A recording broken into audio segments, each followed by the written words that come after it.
Hello, everybody. I think that's most people in from the waiting room. A very warm welcome to this event from IPPR. My name is Caris Roberts, and I'm Executive Director here at the Institute.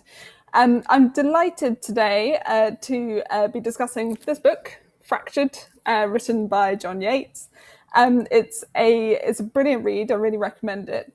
As you can see, the Archbishop of Canterbury concurs. He says it has remarkable stories, practical and provocative.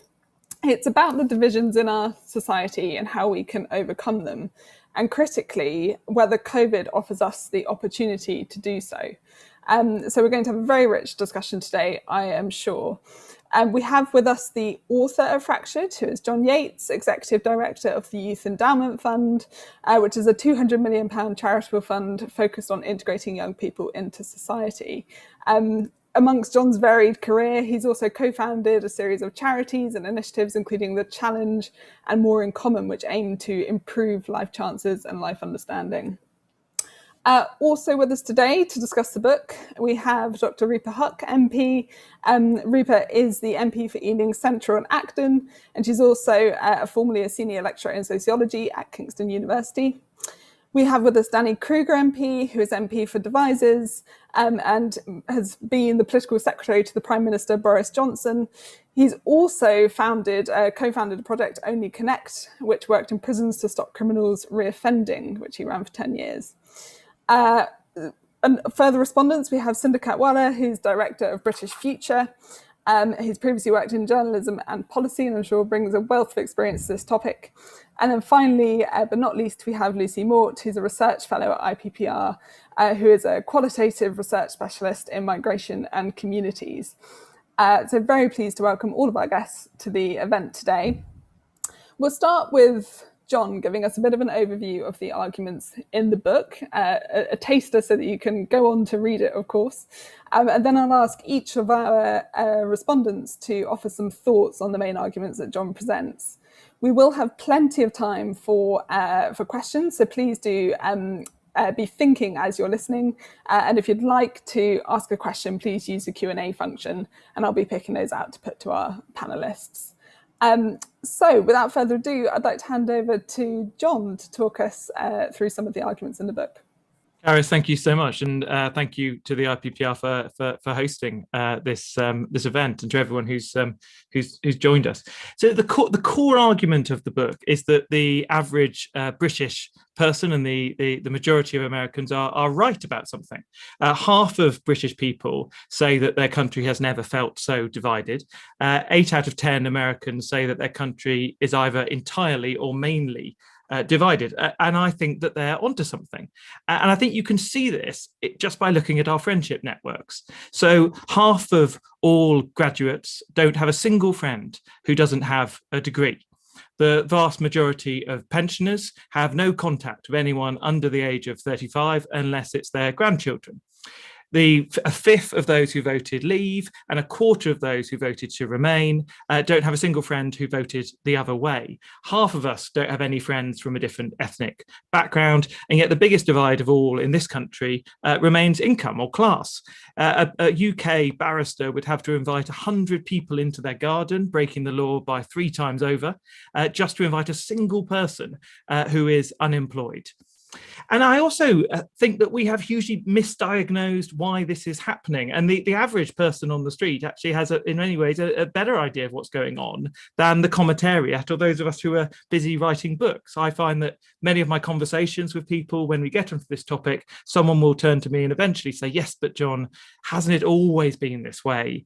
Don't birds of a feather flock together? And the truth is that they do. There was a man called Francis Evans who in the 1950s decided to travel up the length and breadth of the United States, tracking salespeople selling door-to-door life insurance. And he tracked who they managed to successfully sell life insurance to and who they didn't manage to sell life insurance to. And what he found is they were more likely to make a sale if the buyer had the same political persuasion as they did. They were more likely to make a sale if the buyer earned the same amount of money as they did. They were more likely to make a sale if the buyer was the same height as they were. There are two schools that used to be open in Oldham, quite near to each other, roughly the same size, both secondary schools, and roughly achieving the same sort of results. One was called Breeze Hill, and one was called Downs Hill. Now, what was striking about these two schools was that at Breeze Hill, you would only find Asian British students, and at Count Hill, you would only find white British students. Now, the local authority decided it'd be a good idea to merge these two schools together. And so a new school was created called Waterhead Academy. And a group of sociologists decided to see what was going to happen in the school. And they were particularly interested as to how much the children would mix. And they based themselves in the canteen, which was a very sensible place to sit because they could track exactly who the children would choose to sit next to, unlike in the classroom where they would be allocated seating. The first thing they found was that the white British students and the Asian British students didn't spend that much time sitting next to each other. That's not terribly surprising. They had been educated for 6 or 7 years in completely different schools, but they didn't just track the ethnicity of the children, they tracked the hair colour of the children, and they tracked whether the children wear glasses or not. And they found that children were more likely to sit next to other children if they had the same hair colour. And they found that children were more likely to sit next to each other if they wore glasses or not. Now, there are now 39,000 academic studies who have come to the same conclusion, which is that we all have a small but constant bias towards people who remind us of ourselves. It's been found from Kuala Lumpur to Kingston. It can affect who you choose to work with, who you choose to do academic studies with, who you sit next to, who your friends are, and even where you choose to live. Now, scientists will call this homophily. I prefer the term people like me syndrome. Now, the good news about people like me syndrome is it actually has a secret weakness. There's a marvelous piece of research that was done by a man called Mark Levine and a man called Stephen Riker. And what they did was they gathered together a group of volunteers who all had one thing in common. They were all Manchester United fans. And they lined them up one by one and they called them forward, one volunteer at a time. And they said to the volunteer, welcome to the experiment. It's great to have you here. Would you just mind confirming that you're a Manchester United fan? Yes, I am. Would you mind telling us why you support Manchester United? Would you mind telling us who your favourite Manchester United player is? Would you mind telling us about the best game you've ever seen Manchester United play? Thank you very much. Then they asked them to walk about 300 yards over to another building where the real experiment was going to take place. And as they were walking towards the real experiment actually happened, which was that a man ran past the volunteer and fell over. Now, the question was whether the volunteer who was in a hurry on the way to their experiment would stop to help the person who had fallen over. Now, a third of the time, the person who fell over was wearing a Manchester United football top. And a third of the time, they were wearing a Liverpool football top. And a third of the time, they were just wearing a red top, the same colour as Manchester United and Liverpool. And sure enough, what the researchers found was that the volunteers were much more likely to help the Manchester United fans than they were to help the Liverpool fans or the red top individuals. Now, here's the interesting bit. They then ran the experiment again, new group of volunteers, but also, once again, Manchester United fans. And they brought them forward again, just as the same, one at a time. But the conversation was different. Could you confirm you are a football fan? What is it you like about football? Could you tell us who your favourite football player is? What's the best football game you've ever seen? Would you mind proceeding over there? And then once again, a person would run past, either wearing a Manchester United top, a Liverpool top, or a red top. This time what they found was the volunteers, again, helped the Manchester United fans. But they equally helped the Liverpool fans. And they didn't tend to help the person just wearing the red top. The secret weakness of people like me syndrome is that who is like me is actually incredibly malleable. Now, I said that the book was partly about why are we dividing?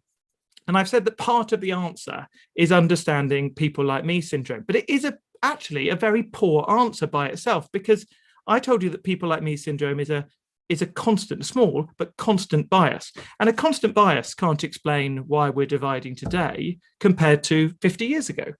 Any more than if you said, why is it so hot today, and rather than yesterday, and I said, well, the sun? You would find that a very unsatisfactory answer that would obviously give you some of the information you needed. Now, for it to be sunny today when it wasn't previously, something must have changed. So what is it that's changed in our society that's leading to these divisions? To understand that, it would be helpful to take a short trip to northern Tanzania and to Lake Eyasi, which is in the northern part of the country. And around Lake Eyasi is a tribe called the Hadza tribe. It's about 400 members of the Hadza tribe, and they've lived there for roughly 60,000 years. And they're a very unusual group of people because in the modern day, they remain hunter-gatherers. Now, the other thing that's intriguing about the Hadza is what they do once a month. Once a month, when it is entirely dark, when the moon is not in the sky, the Hadza, wherever they've happened to bed down for the night, get together and perform something called the apem. Now, the apem is basically a dance. And what happens is the men will hide themselves away, normally behind a set of trees. And then one by one, the men will come out and they'll be wearing an ostrich headset, which is black. They'll be wearing a black cape, a rattle in one hand and bells around one ankle. And they'll perform a ritualized dance. And then the women will join in the dance, and often so will the children.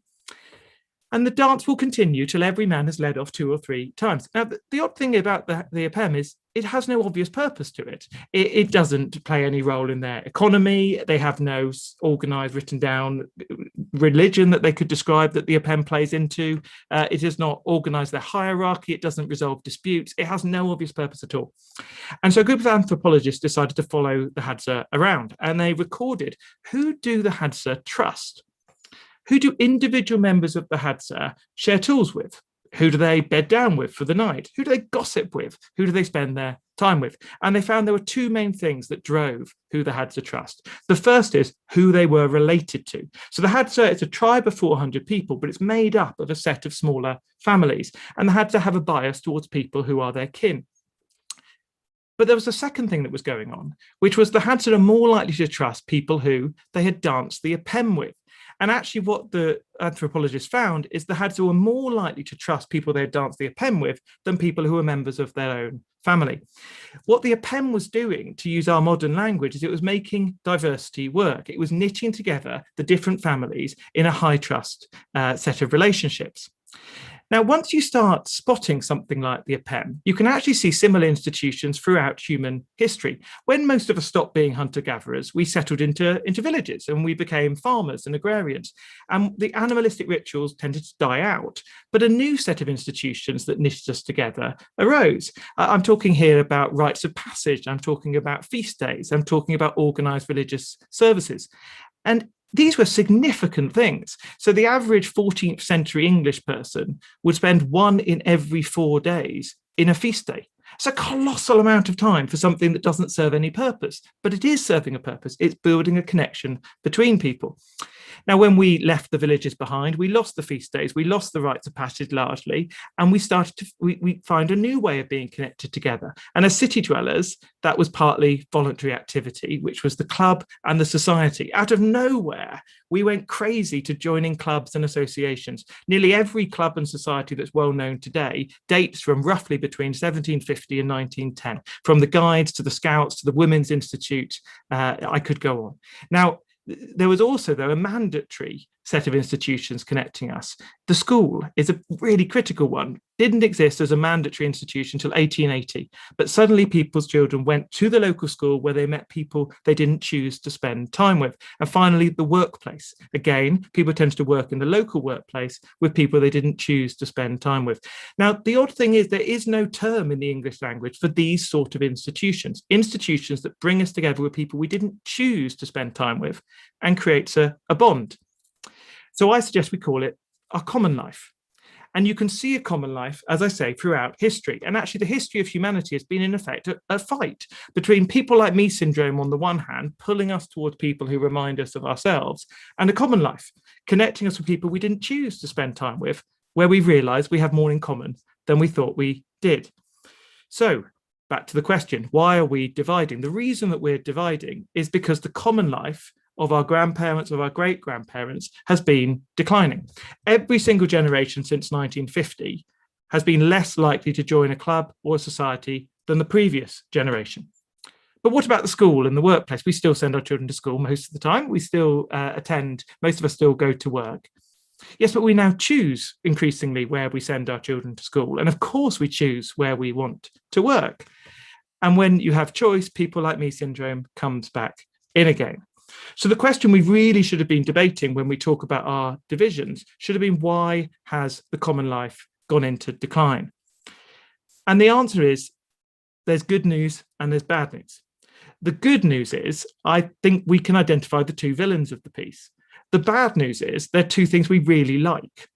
So if we think about the mandatory common life first, being forced to go to the local school, being forced to work effectively at the local workplace, well, the villain that did that in is choice. And I like choice. I like choosing where I send my school. I like choosing where I work. I like choosing who I spend my time with. I think it drives high quality in our public services. But it's when we put choice at the center of these things that people like me syndrome has the chance to step in.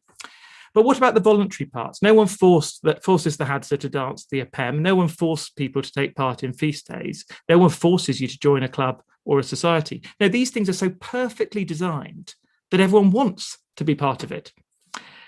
They've adapted to fit, they've evolved to fit the society. The problem is, what happens when the society changes? Our voluntary institutions are not quick adapters. In the world of business, if one thing dies, a new business will start up. Venture capitalists will step into the breach. In the animal kingdom, a new species will take the opportunity. That's not how voluntary associations work. They cling hard to the way they've been working, and no venture capitalists are waiting around to see them boom. And so instead, they wither away. And so the second villain is rapid change. And we have seen rapid change over the last 50 to 70 years, almost equivalent to the agrarian revolution and the industrial revolution. We've seen a change in our values from being more communitarian to being more individualist. We've seen a change in our economy from being manufacturing based to being services based. We've seen a change in the competition for our time. The television is absolutely pivotal here. We've finally seen a change in the movement of people, both movement within the country and movement in and out of the country. And this matters. Without a common life, we've become more divided. And as I lay out in the book, but I won't go into here, we can see the impact on our levels of anxiety, impacts on our democracy, impacts on our social mobility, impacts on our economy, even impacts on the likelihood of terrorism. So what are our options? I think we have three serious options to consider. The first one is to do absolutely nothing about it, to not attempt to build a new common life to connect us, but just wait. Wait for a new common life to evolve that fits our society so well that people want to join in. Maybe something online will crop up that will connect us back together. It's a perfectly valid option. It's actually the option that pretty much every single Western society has taken, not particularly consciously, but it's the approach that we are taking. The problem is we could be waiting an awfully long time. It took 1,000 years for the common life of the agrarians to turn up. It took about 100 years for the city dwellers' common life to arrive. It's a fine option, but we should stop complaining about our divisions in the meantime. The second option is to slow down the rate of change. Now, this is the approach that's been taken, I think, probably by accident by the Nordic countries. They have put protections into their economy. So as the economy adapts, people's jobs are protected, and therefore the way they live their lives tend to stay relatively constant. Their values have stayed pretty much the same. The amount of movement around the country and in and out of the countries has been limited, and the amount of television they watch is actually quite low. Now, the result of that is their clubs and societies haven't significantly declined. And when you rank countries on the 100 richest countries on how much people trust each other, take responsibility for each other, and belong with each other, the Nordic countries come first, second, third, and fifth. So we can slow down the rate of change. I don't think this is a credible option, though I think you could build a political agenda around it, because the amount of change that's coming down the line looks to me to be highly significant over the next 50 to 75 years. And I don't think we'll be able to hold it back. So what is the final option? Well, the final option is to look more closely at the country that came fourth in those list of five that I mentioned. It's a much smaller country than the Nordic nations. It's the country of Singapore. Now, Singapore has been colossally open to change, incredibly rapid changes in its economy, changes in its values, changes in the people. 40% of Singapore are immigrants. It's very open to the world. But what it's played about with is choice. It's retained spaces where people are required throughout their lifetime to spend time with people who they didn't choose to spend time with. And they do it with their schools, they do it with national service. Being Singapore, they even do it with the allocation of housing. 80% of housing in Singapore is owned by the government. Now, I don't think we can copy and paste what Singapore does, but I do think a Western version of Singapore is possible. What might that look like? What is this fascist world that I'm imagining? Well, it might look like this.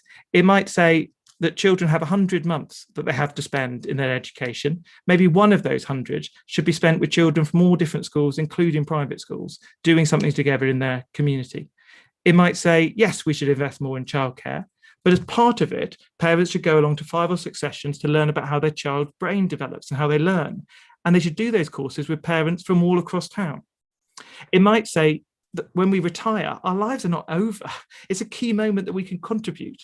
Let's be generous in our pensions, but let's say to pensioners, you have to come along to a few sessions to find out how you might choose to get involved in your local community, and also get a bit of guidance on how you might use your finances and invest them going forward. 3 new institutions to knit our country together. Now, as I come into land here, there are 2 obvious responses, I think, to this proposal, the idea of a mandatory common life for the West. The first is to say, and the main one is to say, this is just completely inconceivable. And I finish with these 2 thoughts.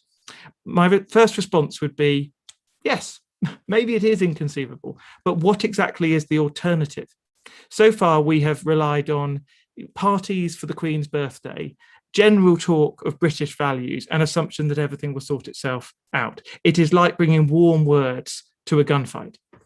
And finally, maybe it is inconceivable, but haven't all the significant political reforms of this country started off as seeming inconceivable? From the creation of the NHS to the creation of the welfare state, from the joining the EU to the departure from the EU. All of these moments at first seemed inconceivable, until they seemed plausible, until they seemed likely, until they seemed imaginable, until they seemed unavoidable.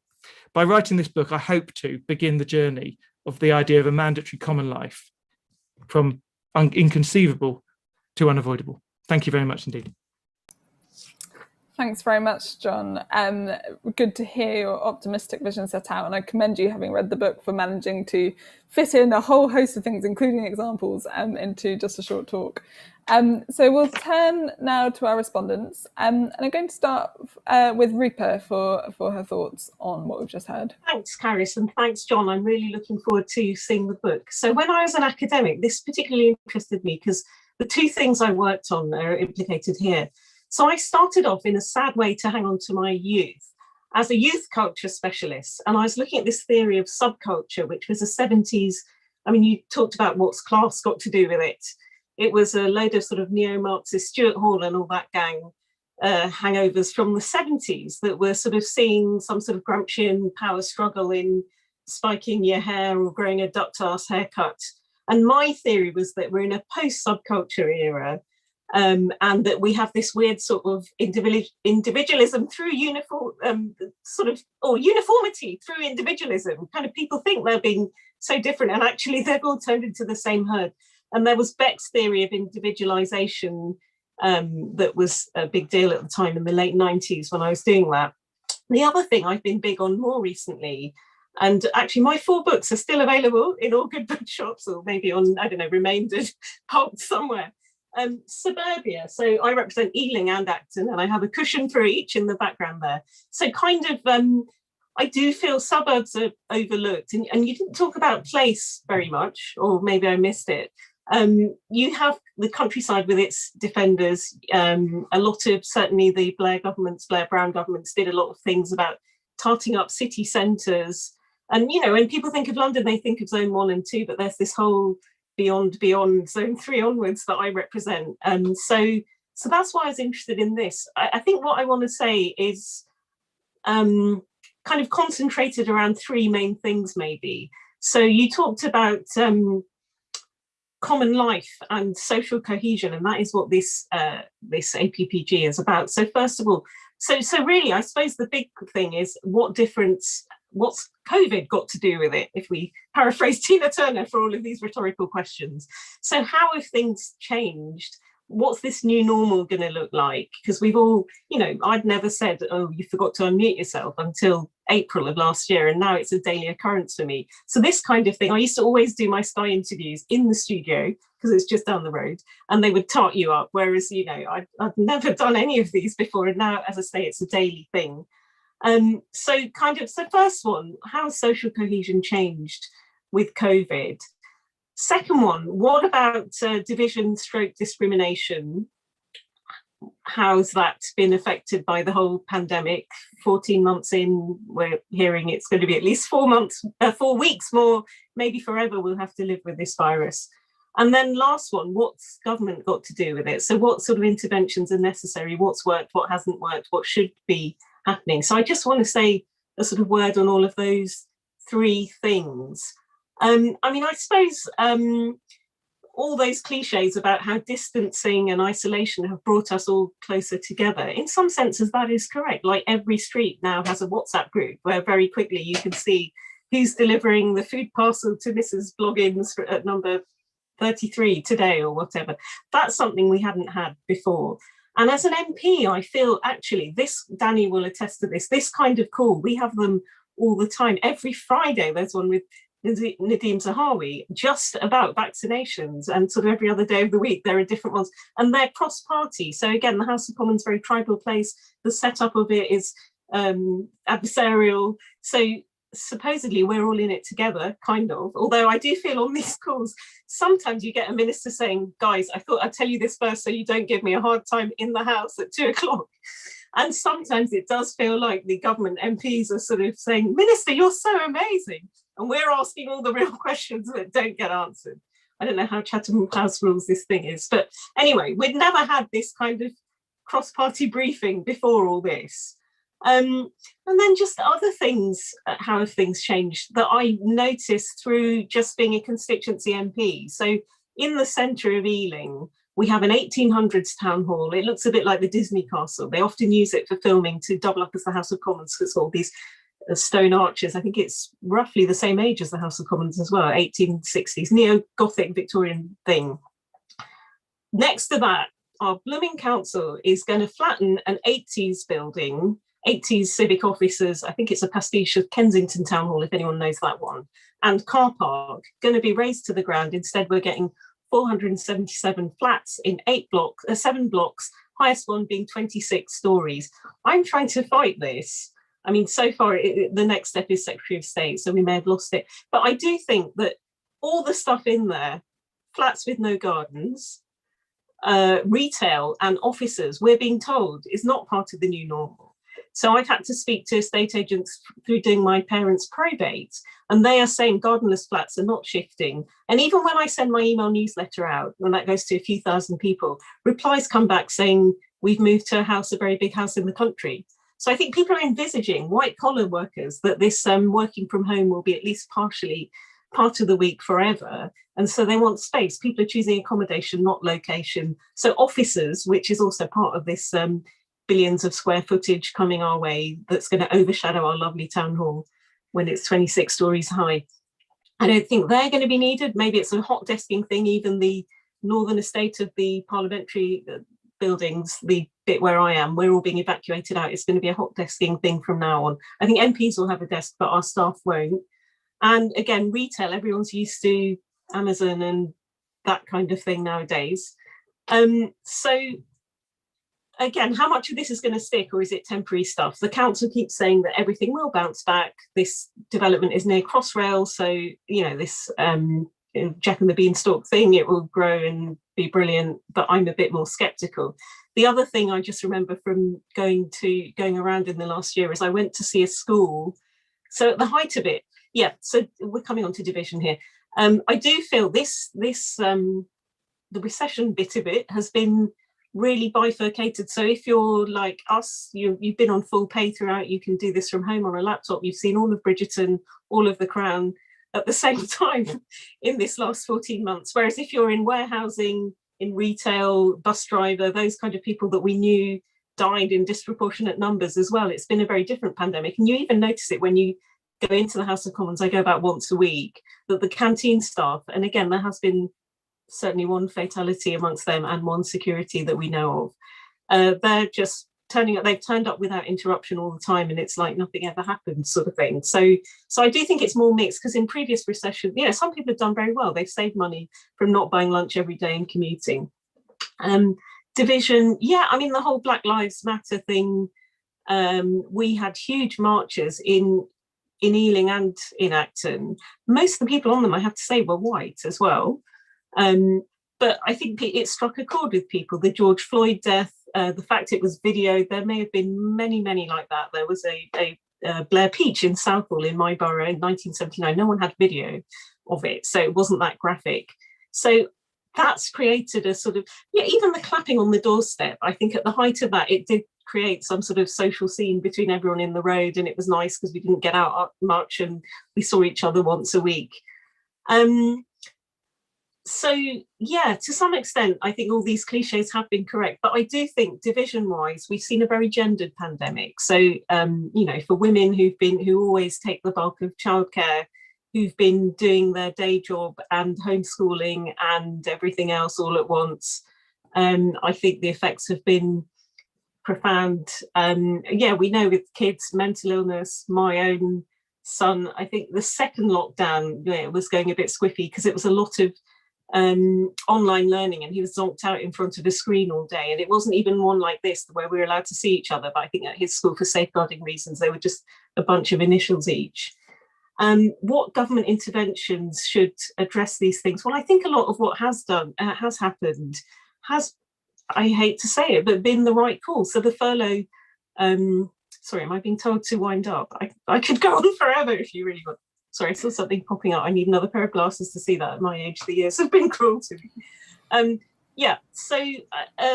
I think people are very grateful for the furlough, to be honest. I was door knocking yesterday, and that was actually devised with the TUC and with Jeremy Corbyn, bless his cotton socks, back when the crisis first hit. I remember sitting opposite him in the tea room and said, "How's it going?" He said, "Amazing, we're getting all this stuff out of them that was in our manifesto." So again, all those things.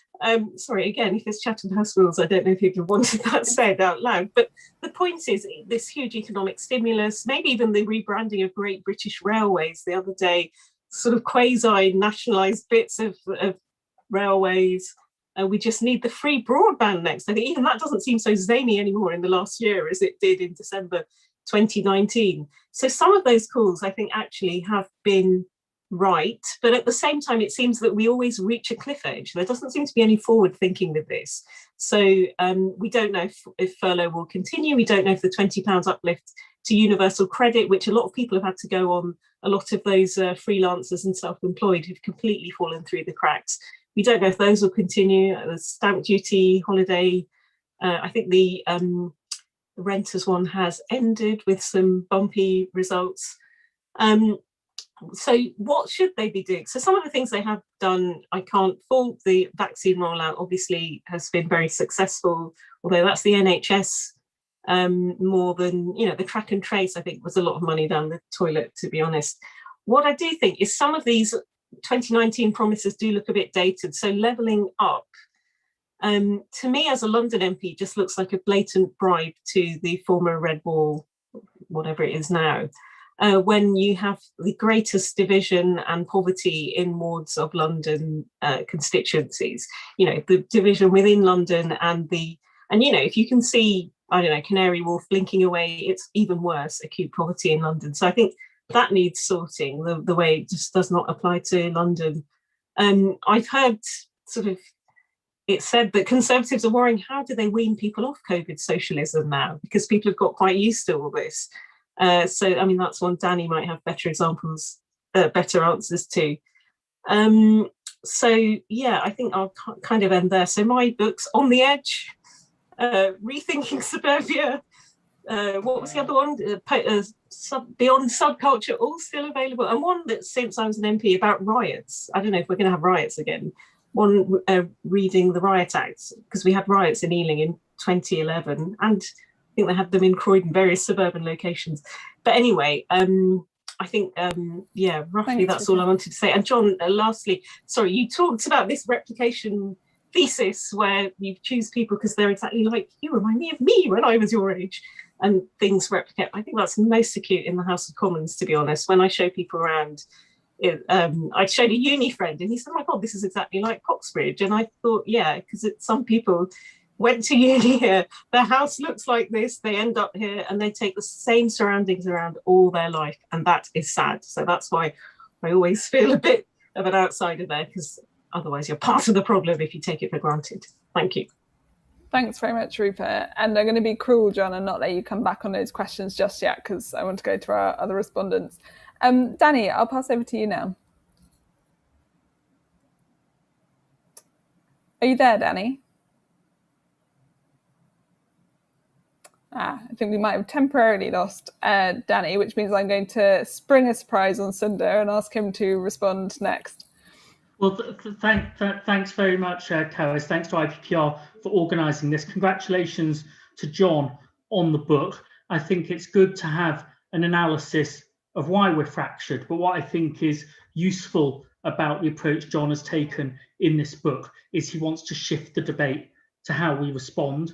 And, the Hazda tribe, they have their ostrich feather headdresses, and maybe ostrich feathers won't be the answer for us, but we need to find our own answer. And I think it's common ground now. It's less polarizing than it was 10 years ago to say we're more fractured, more anxious, more divided than we want to be. I think that has been a growing realization of the last 5 years. I also think we are sometimes less fractured than we tell ourselves. And that has been a significant lesson of the last 12 to 18 months. And it offers some foundations on which to build, so people don't say, well, don't get your hopes up and expect things that could never happen. This is the modern world. There are actually trends, countervailing trends that we could adopt and build on. British Future, some of you will know, is an independent charity, non-partisan think tank, looks to work on issues of identity, integration, race,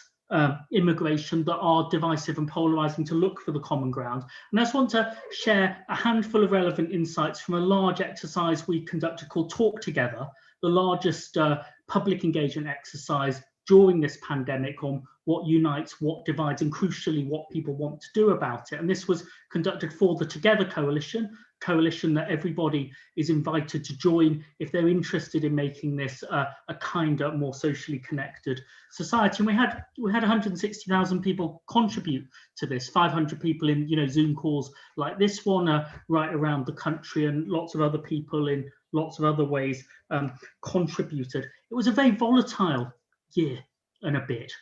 It was choppy, different times. The north-south divide came into view. There were new divisions. Who is and isn't distancing at the shops, obeying the rules between the generations? Who's spreading conspiracy theories online? There were existing divisions amplified. Class work. Who gets to Zoom? Who gets to go out? As Rupa was saying, who's on the front line? But there were really positive things as well. And on the whole, in these terrible times, people's experience was of more cohesion, especially locally, but not only locally, and of a sense of new connections that we can build on. We know our neighbours, we know our immediate neighbours better, but also a broader sense of something we're in together. Something I think would have surprised us all, if we'd heard about this terrible pandemic in this society that does feel perhaps we're as divided as ever before in politics, referendums, general elections, and so on. We had a 95% consensus in our society right at the start that regrettably lockdown was necessary, and that has frayed. But there has been, the assumptions actually of government, perhaps mistakes were made, was that they didn't think people would behave in that way for very many weeks or months, and so actually we've surprised our rulers actually in how much, if we believe it's necessary, we can stick to rules. And we've got a 95% consensus right at the end. It's taken a lot of work to get it on vaccines specifically. More debate now about locking down and when to relax it, but on vaccines. And that, interestingly, we worry a lot about the spreading of conspiracy and the spreading of misinformation and the impact. We've actually seen a decline in the things we're worried about. And we've seen a 60%, 2/3 consensus that vaccines were a good thing, pretty shaky among younger people, pretty shaky among minority communities, expand unevenly, but expand across all groups. And so what are the lessons of these pro-social behaviours. On vaccines specifically, we got a pro-social norm. Yes, there's self-interest involved in that, especially if you're older, but actually there's the interests of other people involved in that if you're younger, and younger people flocking to vaccines, again, in a way that people doubted would happen. Another thing which I think is incredibly important for Jon's thesis, we can expand it beyond vaccines, the story of vaccinations. 50% of people who said at Christmas they definitely wouldn't have the jab have had it already. 80% of people who said they weren't sure and they probably wouldn't have had it. That was about the power of being invited.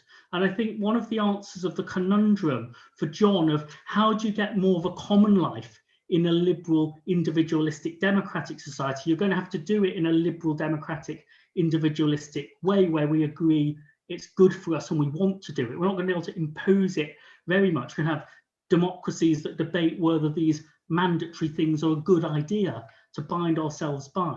The power of being invited to take part might deal with what is perhaps a particularly British part of these issues, that there's an appetite for more social connection. But are you going to be the person to go and knock on the other doors, or are you going to wait for the person down the street? Or are you and the person down the street going to both hope that somebody else does it? And hopefully somebody would, but we can create a norm of doing more of these things, and not just a norm that it's hopeful, but some moments, some occasions when it happens, and then some sense of how we expand that. So the power of being invited, I think, might be very important to this conundrum of how do you get the people to join in who wouldn't. 3 challenges to end on then. Challenge to government.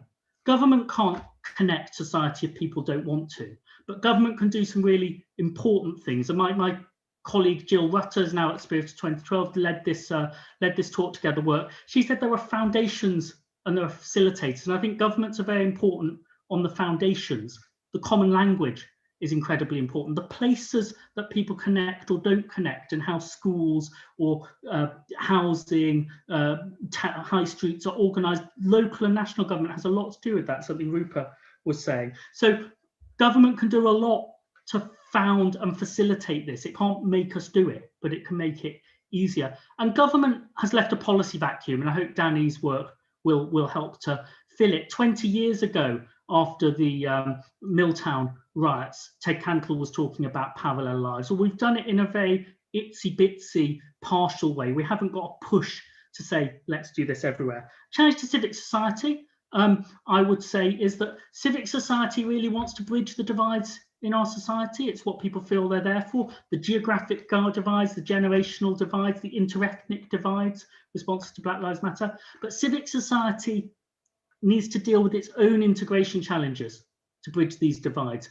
because civic society is not confident enough at crossing ethnic and faith divides, social class divides, and educational divides, perhaps even more geographic divides. If civic society is clustered too much at one end of the poles in our society, it hasn't got the relationships to build the bridges. So, I think more needs to happen. And then as individuals, and I think Jon says this in his book, we need to step up ourselves, but we need that facilitation, we need that encouragement to do it. One of our piece of analysis from this research, asking people what they want to do, is there's an enormous appetite, but there's also a ladder of engagement. 1 in 10 people, perhaps 1 in 30 people would organise the street party, and 1 in 10 people would be a sort of active, conversationalist, engager, builder of it.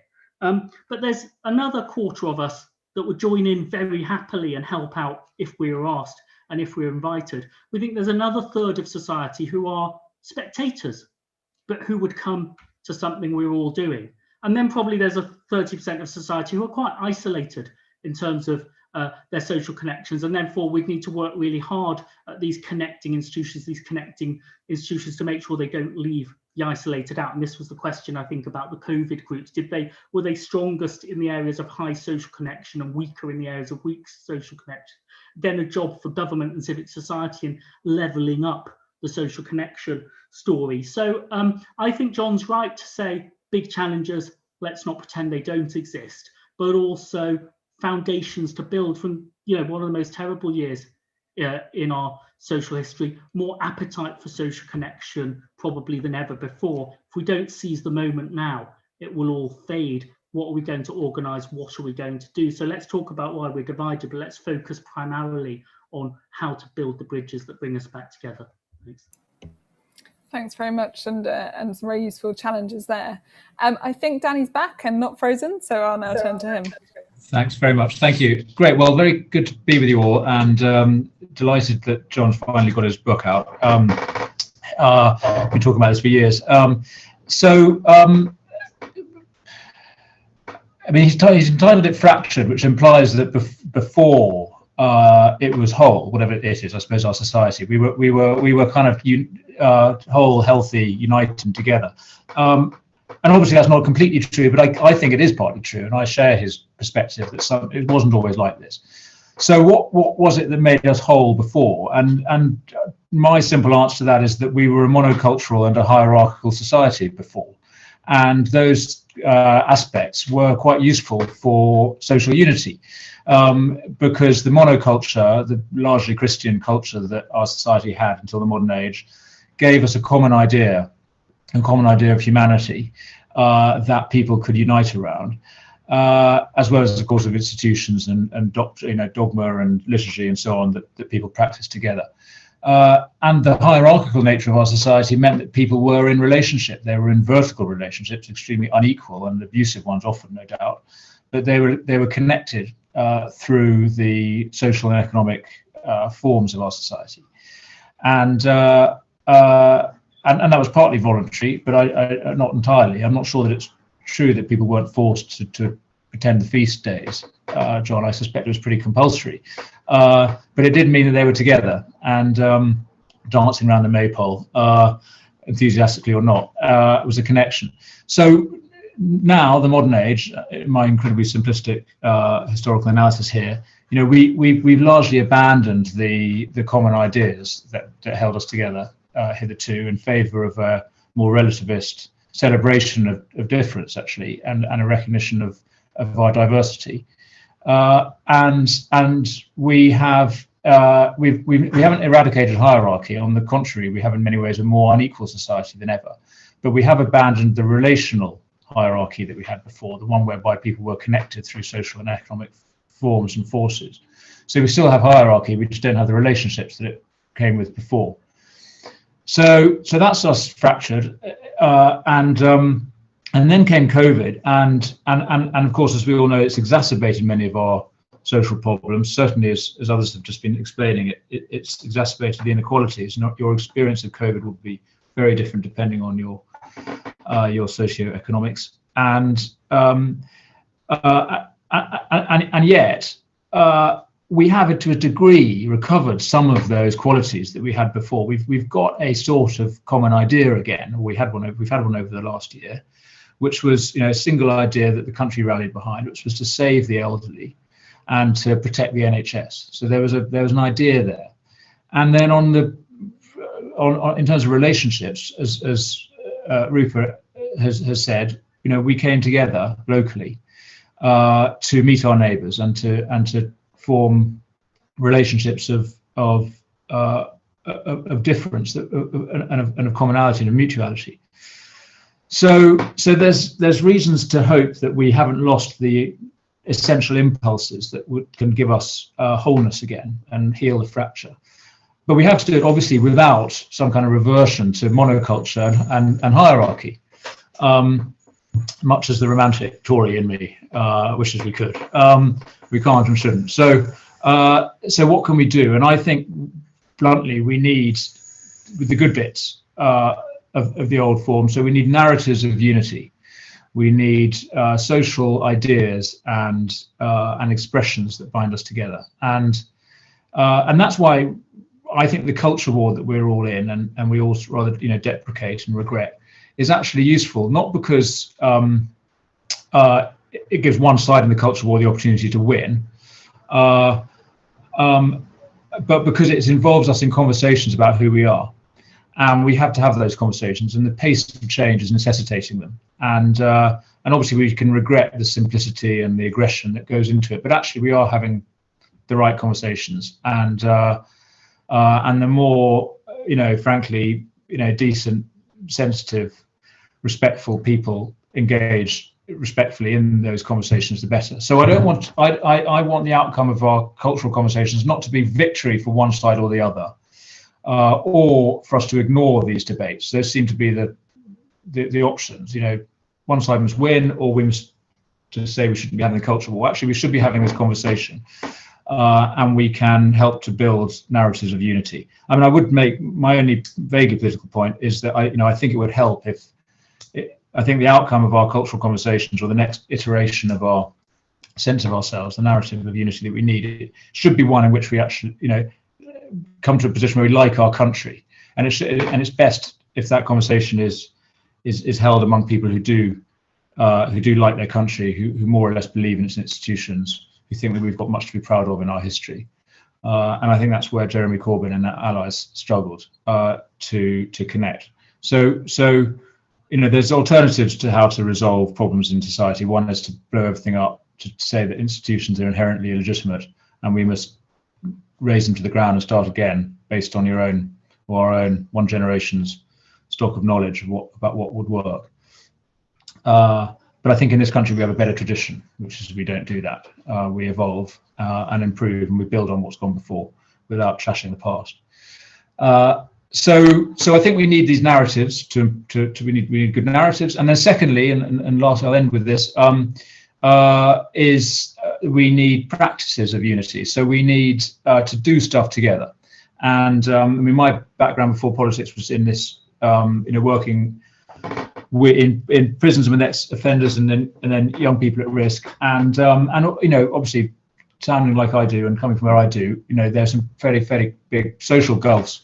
But actually, as we all know from real life, people are people, and you get along with people who are different from you just by doing stuff together. So being involved in activities, and that's why I totally echo everything that John's been saying about our common life and creating institutions of belonging and of cooperation and of co-production. Seeing as Rupa was plugging her books, I'll plug my report, which I did last year, the request of the Prime Minister, who wrote to me saying, how do we build on the neighbourliness that we've seen during the pandemic? And I basically just crowded in all the ideas from civil society and a wider social enterprise community about improving social infrastructure, but also empowerment of communities. There's a whole agenda around power, about commissioning of public services, about local decision making, about the use of data and digital that I think could radically transform the kind of reality of people's lives by giving them agency, and empowering civil society in the front line. There's stuff around people, volunteering, particularly deal for young people, which we could explore more. Role of faith communities. People are the ultimate resource that we need to deploy, and they're desperate to do it, in my view and experience. And then lastly, stuff around place, and I mentioned social infrastructure and the institutions of belonging. There's lots that can be done there. I see David Robertson is among the participants, the hero of kind of relational public service reform. That's the agenda I think that's going to create places. I echo Rupa's point about suburbs as well. I mean, I now represent a rural constituency, but most of my work was like her in West London. There's such an opportunity to transform places through good design of our common institutions of public services. We haven't mentioned family policy, which is the great missing piece of all of these conversations about civil society and community. If we don't fix our broken family, systems and support systems, I think we're going to hide into nothing. But maybe that's for John's next book, and I'll stop there. Thanks very much, Danny. Lots of thought-provoking comments there for us to get stuck into. And lots of reading material too for our audience, so thank you for that. Lucy, I'm going to turn to you now. Thanks, Karis. Thank you so much for the opportunity to respond to this book, such a timely book, and it's provided, I think, a really welcome opportunity to reflect on some of what we've learned through our research on integration with communities, and to look afresh at some of the solutions that we might want to adopt to build trust and unity. So a little bit about my research. So my research has largely been focused on looking at integration and migration, and generally through lots of focus groups and interviews, we've asked communities for their views on how their neighbourhoods have changed and particularly change related to recent migration to the area. And we've asked people what they thought could help their local area and help people in their neighbourhood to get along better. So that's what I'll be drawing on. And and we've all been talking about plugging, so hopefully a colleague will put some of those reports in the chat. And yeah, so given that research grounding, it's really interesting to read the book, and there were plenty of points that I really recognised from our work. So for instance, Jon, you talked about the persistent bias that draws people to associate with people that they sort of perceive to be like themselves. And I think my colleagues will be sick of hearing this, but the most common refrain that we probably heard while doing our research was that people tended to say that they keep themselves to themselves, or that other people keep themselves to themselves. And that was a real thread throughout our work. So often people want to spend time with their close family and friends, and that's probably hardly surprising. But that could create problems where there were tensions or fears of new people moving into the area, particularly of new migrant communities moving in. So there were adverse effects of that keeping ourselves to ourselves feeling. And I think, the idea of bringing people together to build trust is really important. Otherwise, those resentments, I think, can simmer underneath or on occasion boil over as well. So I do agree with Jon that the issue of social division is pressing and must be properly addressed. And I tend to agree that done right, bringing people together in order to build that connection and challenge assumptions, etc., is a really good thing to facilitate. I think there are probably a couple of places that we might diverge, particularly in terms of solutions, and it'd be good to get your thoughts on that, Jon, in the next half hour or so. So I'll just mention some of those, if that's okay. So the first is something which is mentioned really only briefly in the book, and it'd be really great to unpick it a little further. So in describing the culprit, one of the culprits is change, and one factor within that is that immigration is seen to be this driver for social division. And one of the 32 things that is suggested that people can do right now in order to promote sort of healing of social divisions is to support politicians who will do the most to take on the 4 causes of division. And there's an instruction to ask our politicians what they will do to manage immigration. And for me, it does feel like this, the rhetoric currently is quite focused on what the government will do to manage immigration, for instance, through the current new plan for immigration. And it does seem to me that kind of rhetoric and the new policies take increasingly hardline stances that do little to deter sort of would-be migrants or reduce migration, but do a lot to inflame tensions towards migrants, refugees, and those seeking asylum. So I think instead of asking our politicians how they will manage migration, I think that we have to accept and heaven forbid even embrace our diversity and I would advocate that we need to ask our politicians what they would do to ensure that integration is at the heart of their immigration policies. So, for instance, will they design easier routes to settlement so that people can be reassured they have a permanent home here if they want it, and that they can invest themselves in that home and that community? Will the politician remove the bar or seek to remove the bar on working for asylum seekers so that they can meet people and integrate into a local workforce and build relationships and connections that way?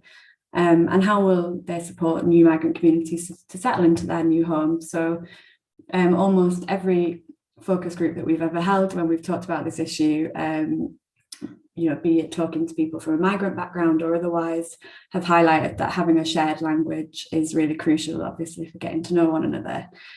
So I think really importantly, we should be asking what will politicians do to ensure that there's sufficient ESOL provision for all migrants to learn English.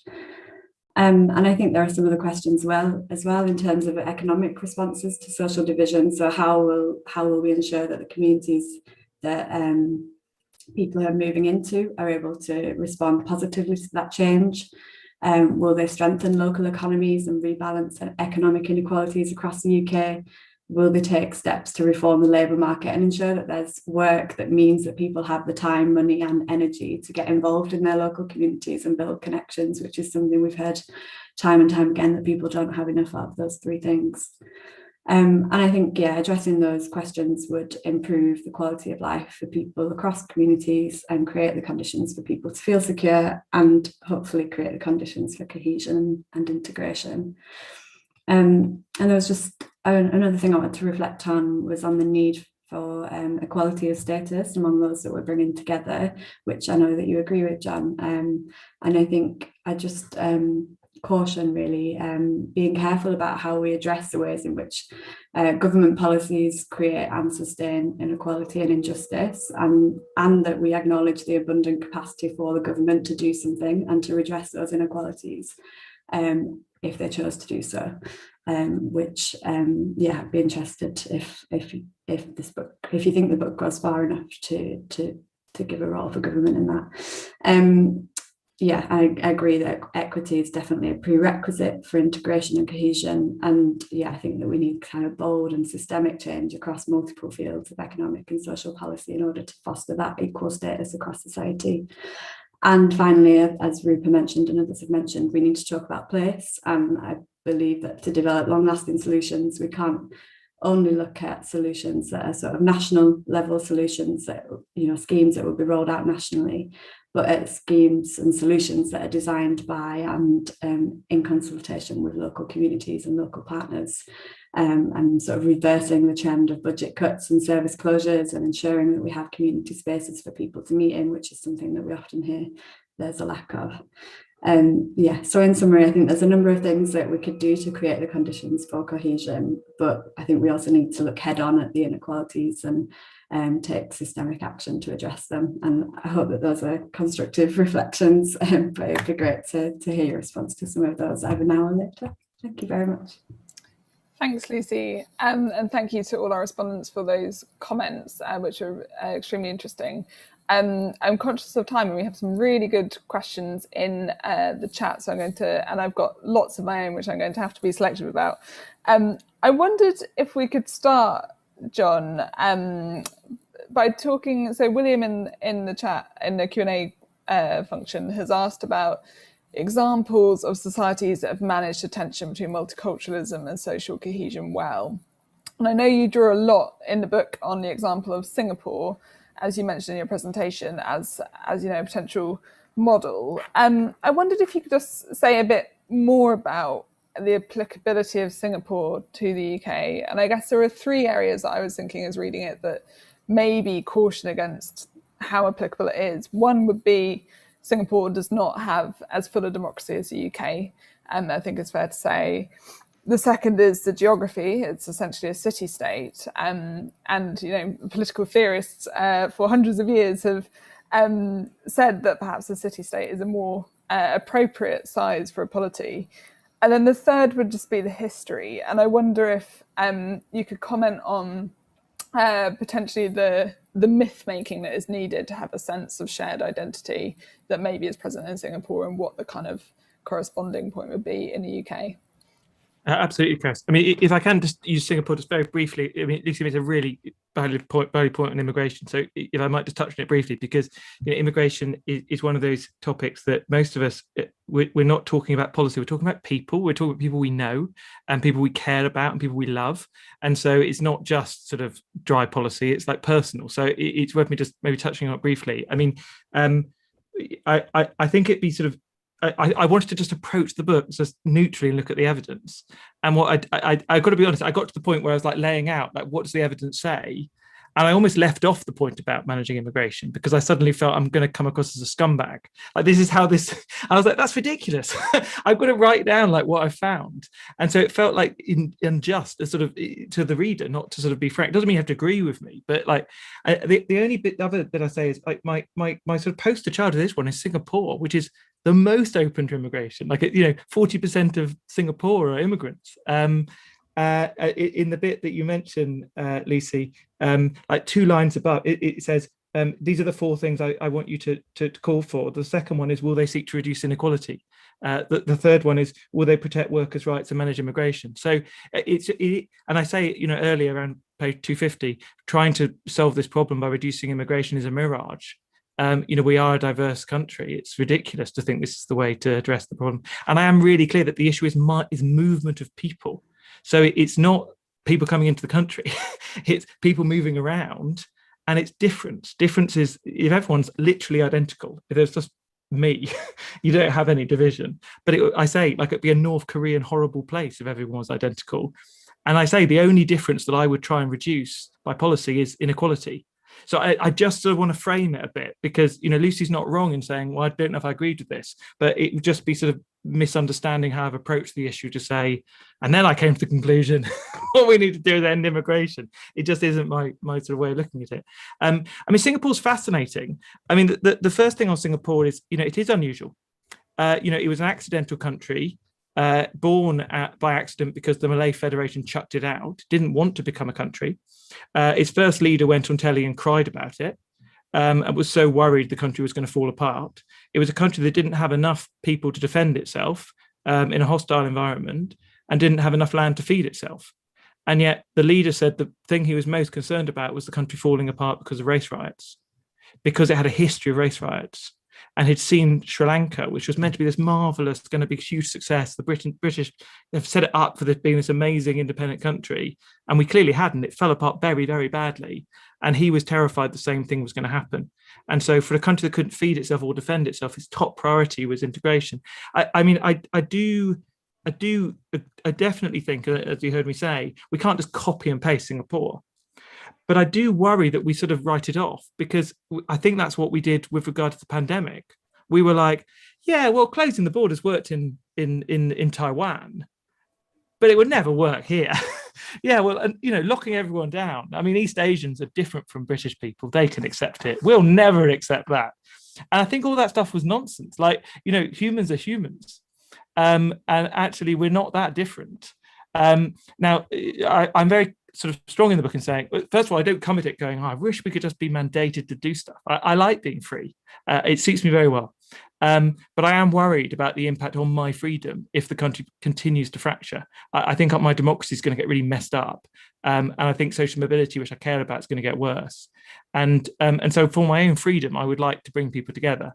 And when I look at the evidence, I think the only thing that's really got a shot of working in the sort of next 25 to 50 years is to require some degree of mandation.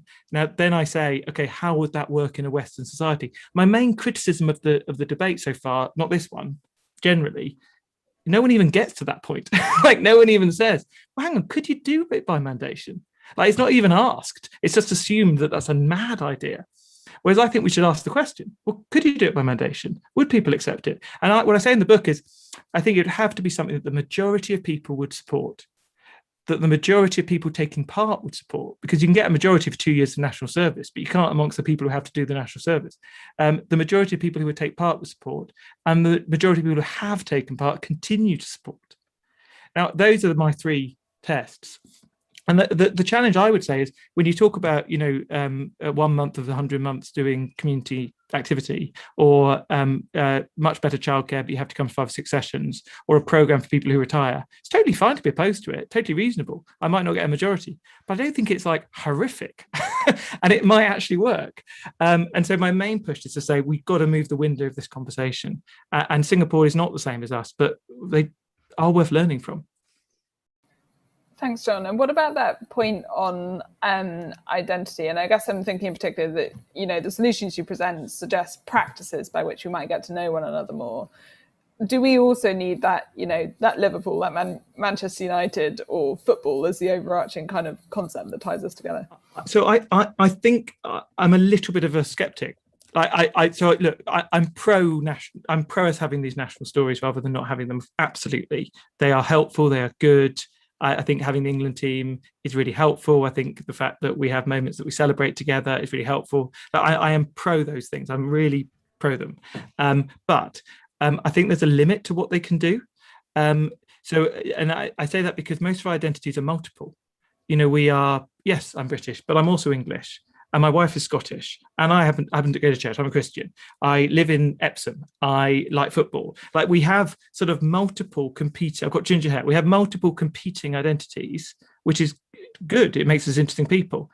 I think the way to knit society together is to get as many links, as much knitting as you can between those different groups. And the way to do that is to bring people together. And so sometimes I think we think, so faith is really interesting. I think we look at churches or mosques or synagogues and we go, the places of division. Well, actually, they're often places where people of different ages meet better than elsewhere. Or we look at, a lot of my ideas are age-based, and people have said, you're just bringing together pensioners. Yeah, but it's pensioners of different income groups. So I think often the places that we need may have something in common, which plays into the people like me. So it's kind of helpful, but it connects us across. So I'm more pro this sort of knitting. I think the national story is really valuable, but I just don't think it does it by itself.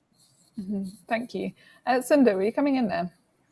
Yeah, I think John's right to say that the slow down change and diversity option, which is part of something that's tried up to point in Scandinavia, isn't now an option for Britain in the 2020s. You've got ethnic diversity at 15% rising to 20%. You could slow down the pace quite difficultly, with your long-term immigration policy, but you're going to have a multi-ethnic, multi-faith, secular, faithful society to deal with. So what matters is the quality of relationships in that society. And if you have an integration agenda, I think Denmark is now falling into this with its more muscular approach, an integration agenda which says, okay, it's them and us. When will they be like us? We don't think the Muslims can be Danes. Let's really make it about that. Actually, you'll probably retard the thing you're looking for. So I think more diverse societies can be good at this, because I think they should invest in citizenship identities. They should invest in meaningful contact at school, at work. They should make sure that people don't end up, thinking that people won't accept them because they don't have contact with those people. And I think there are some risks, which I think you see in some of the polarization in America. If two sort of political tribes end up, the cities belong to one party, the least urban areas belong to another, and there's a complete difference in diversity in generations, in faith and secularism. I think you need institutions, especially in politics, to go against that. But actually slowing down diversity won't be the answer. It will be the quality of inter-ethnic relationships, whether those are them and us relationships, or whether there are broader us tribes, local, regional, national, that knit the ethnicities and the faiths together. Thanks very much. And we have a couple of questions on education, so I'm keen we do bring in that topic. And one from Jill Rutter saying, John, you were a special advisor in education until recently. We know schools can bring children and parents together, and yet education isn't playing this central role in debates about common life. And we continue to have new faith and single-sex schools and so on. So how can schools be brought into this debate? And I also have a question from my colleague Marley Morris. And his approach to the education topic is to say lots of the issues you raise relate to very deep structural changes to economy and society. So do we need to be thinking correspondingly broad in the solutions? So in particular, do we need to think about how to redesign our schooling system to get a greater balance of students across all backgrounds within our schools? And what might that look like? Just getting you onto a controversial school selection topic with 14 minutes to go. Right, let me try and keep it brief. I mean, on Marley's point, what the thing that caused the pandemic isn't the way we solved it. The pandemic caused by we think by the disease jumping from a bat to a human. We're not going to solve it by putting it back from a human to a bat. So I think the idea that the way something is caused is the way to solve it is normally not the best way to think about it. So I think that I describe in the book the amount of change, the structural change in our society is disrupting a lot of the things that knit us together. I don't think the answer to that, and I don't think Marley's suggesting this, but I don't think the answer to that is to undo those structural changes. I think it's to catch the next cycle. What is the next common life going to be that suits this society? Exactly as Sundar said, multi-ethnic, full of difference. Actually, in many ways, a very joyous place to live, this country. But what is the common life that we're going to enjoy being part of that will work? And I almost think the simpler the better. On the question of schools, I don't go on that much about schools in the book. It's partly because I wanted to get people out of their tramlines of normal thinking. And actually, we're so in our little camps on schools and school selection. My personal view is, look, do I think that Denmark and the Nordic countries are better off having an education system that means people don't really want to go private? Yes, I do. Do I think it's likely that we're about to abolish all private schools in this country? No, I don't. But it is only 7% of the children. And then the other one is grammar schools. There are only 163 grammar schools. So my slight strong approach on it would be the government changed the law a decade ago to make it possible for all state schools to reserve a certain number of places for children who can't afford to live in catchment. How many schools have actually done it? Like if you're a school governor listening, why not do it? Why not reserve 17% of your places now for the 17% of children in the country who can't afford free school meals? So they don't have a priority for 100% of the places, just for the 17% that they represent in the country. That change could happen locally, quickly. Government changed the law to make it possible, and it would lead to more mixed schools. I think there are reasons why we don't do that, but I'm not sure there are reasons most of us want to say out loud. So I would like to push on that. I'm very supportive of secular, non-faith and faith schools, but I would like schools to be faith mixed. So the idea of a school existing that everyone in it is an atheist, I don't really love. And the idea of a school existing everyone in it is a Christian, I don't really love. And ditto for any other faith group. So I do worry about faith-based selection a bit, but I'm really pro, schools, parents should have choice around the culture of their schools. So I'd like to combine both of those two things if I possibly can. Brilliant. And just a bit of a shout out for some IPPR work. We're part of a group of organisations who have just initiated a big education conversation, deliberately with the aim of getting people talking about the purpose of education and what it's for. So hopefully one of my colleagues can share that in the chat, but do check it out. We have some more brilliant questions. Some on institutions. So Heather Rolfe has asked about workplaces and why the workplace has taken a lesser role in integrating people from different backgrounds and how this can be addressed. And then David Robinson has asked about local government and that this tier of democracy has a lot to contribute in creating an environment in which relationships can thrive. And I might ask a couple of our panelists about these questions, but John, do you want to start? I think local authorities do have a big role to play, but they've also got a huge amount on their plate. And obviously they've done a lot to reduce their spend over the last decade, and so they're struggling. So I think part of the problem, though, is a broader one, which is this isn't seen as a space for serious policy. Like if there is no one in the number 10 policy unit working on integration or connection or common life, as I had to create my own words to describe what I'm talking about. The idea of trying to do something about our divisions is broadly seen as a nice thing that maybe DCMS should sometimes think about and put a bit of money into. That's why Danny's work was so necessary. Like, this is not seen as serious policy. It's seen as something for nice people to worry about. And so I think that's a problem for local government and for government. And the main aim of the book is to try and create some debates, some rows about some serious policy ideas. The workplace is really interesting. Some of it is, so in the US, the US has become more segregated by race, for example, in the main workplaces over the last 20 years. I discovered that in the last 6 months of writing the book, and I was genuinely shocked by it. I think that is people like me syndrome playing in. Why is it race segregated in the first place? I mean, there's a history in both our countries, the US and the UK, of systemic structural racist prejudice by the state and by as well as people like me syndrome, and I sort of lay that out in the book, so I won't expand on that now. But the key point I'd make is that Danny said that we used to have hierarchy but with relationship, and now we seem to have hierarchy with no relationship. I think that's absolutely spot on in my view. And what happened was, when we were in the manufacturing world, everyone had to live in the town. Like, the people making the stuff had to be near the people managing the making of the stuff. Now, the thing about the knowledge economy is the people, if you're the person in the management, you want to talk to the brand guys and the media guys and the comms people and the design people. You don't need to talk to the manufacturing people. That can all be done through IT and moved a long way away, either a different part of the country or a different country entirely. And so you break the relationships. And so it was the shift in our method of production that actually played such a big part. But as I say, the answer isn't to go back. The answer is to work out what's the new common life that works in the new setting. Danny, do you want to say anything about the place of this discussion within government and having been asked to do work on it? Do you think that's right? It does seem to occupy political discussion, but often in the sense that there's a political opportunity to be built on division rather than cohesion. How do you see this in current discussions? Well, I mean, I don't accept that premise, Karis. Obviously, I think that what you've got, push back on Rupa as well for suggesting that the levelling up agenda is just a bribe. I mean, in a sense, all politics is bribery if you're talking about responding to what people want.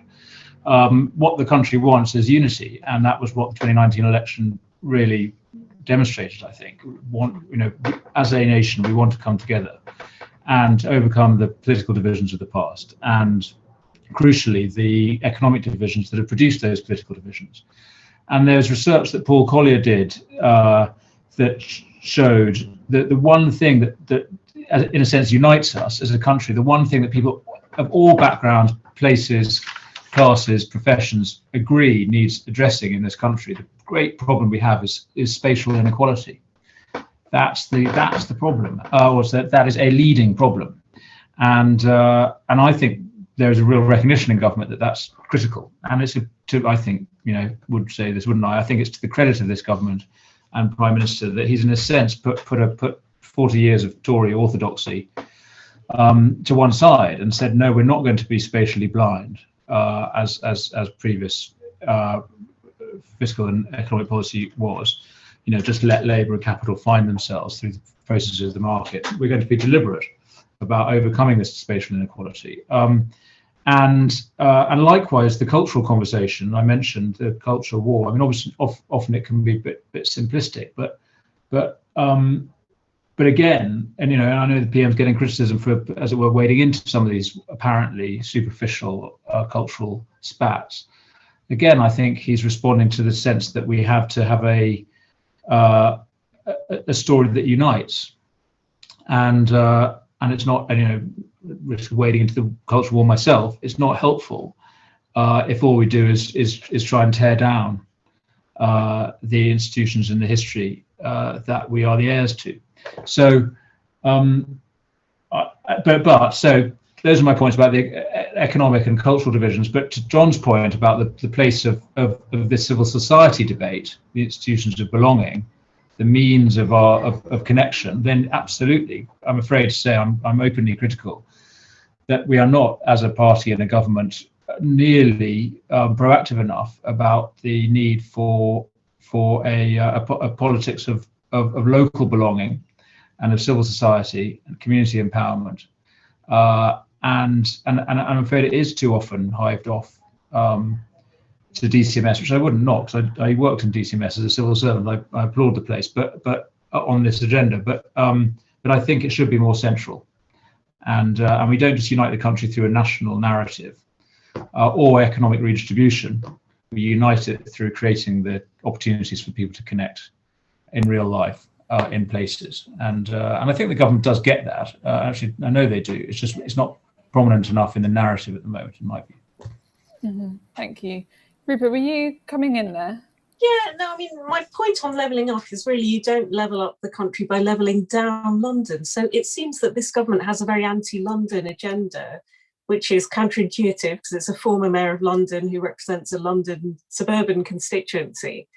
And it does look sort of blatantly transparent that it's a kind of list of Tory target seats. And it's sad that the Conservative Party seems to have written off London as not electorally useful at the moment, because until 2016, they had that mayoralty for 2 terms.